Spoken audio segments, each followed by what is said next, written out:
Everybody, welcome back to Leosophy. Got 3 questions this time. Gonna go ahead and start. Do sharks lay eggs? Funny question, because the answer is a little complicated. Most sharks lay eggs. That is to say, they are oviparous. So they lay eggs. That's what that means.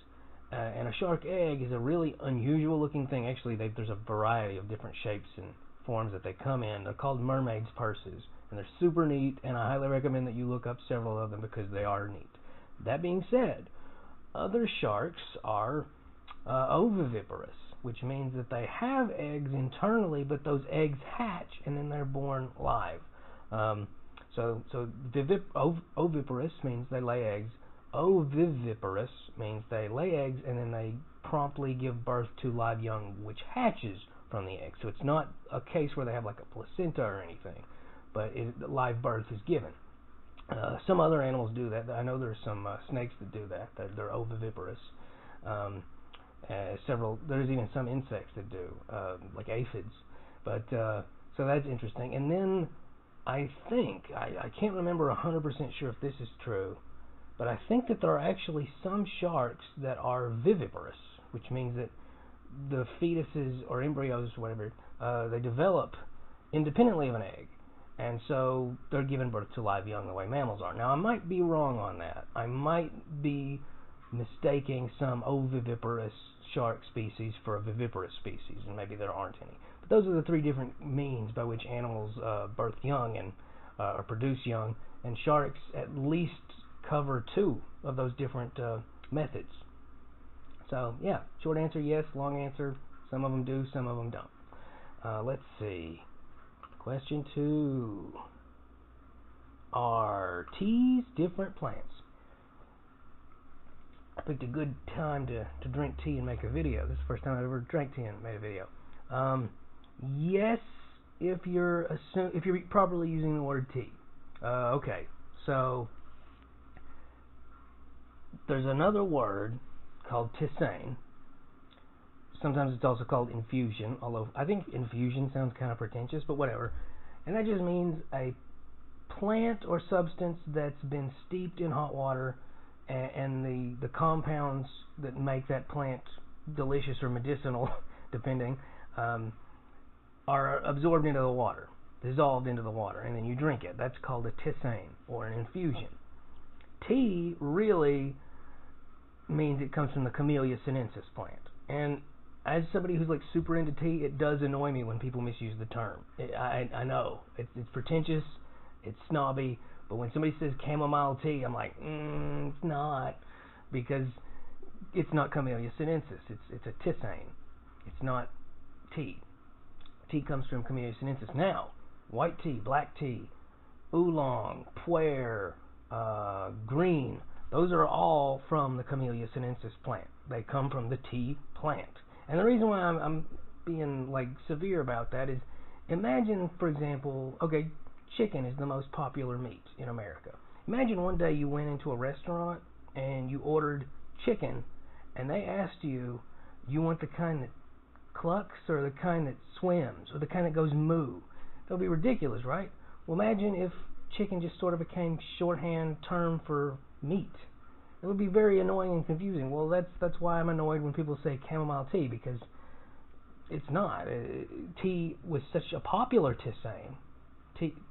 The most popular tisane in the world, hands down, is Camellia sinensis, and it's so popular that people started using the word for other plants. And yeah, rooibos, some people call that red tea. That's a different plant. But what's interesting is green tea is Camellia sinensis leaves that have been, the oxidation process has been arrested through heat, either steaming or pan frying.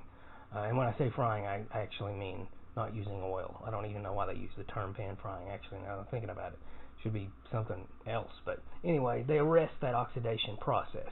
And so it still retains a lot of compounds that haven't been oxidized. Oolong is the halfway point between black and green. It's been bruised a little bit and allowed to oxidize, but then it's been arrested. And those are my favorites, incidentally. There's so many varieties of oolong. It's flippant. I could make a whole video just about that. Then black is tea that's been completely oxidized. Puer is tea that has been fermented in like a cake, and they have some strong, interesting flavors as well. It's the most common flavor I've tasted from Puers tends to be kind of like a cross between coffee, potting soil, and mushrooms. I mean, just really strong, earthy flavors. And then lastly, white tea is almost identical to green tea. It's just they use the younger leaves. And so you have this much more delicate, subtle, more floral kind of notes to it. So it's all from the same plant. If it comes from the Camellia sinensis plant, that's the tea plant, and that makes it tea. If it comes from another plant, it's not tea. And yeah, I'm not gonna like lose my mind if somebody misuses the term, but it is worth noting that there is a correct and incorrect usage for that word. Okay, I think that explains that one. Is a sixth sense real? Well, you actually wrote, is the Sixth Sense real? I'm assuming you don't mean is the film a documentary. Well, funny enough, yes, sixth, seventh, eighth, many senses are real. But that doesn't necessarily mean what you're probably actually saying. You're probably asking if ESP is real, extrasensory perception. Oh man, I spit like a lot, and I got some tea down my beard. Oh, that's embarrassing. Oh well. Let's see. I'm not sure if ESP is real.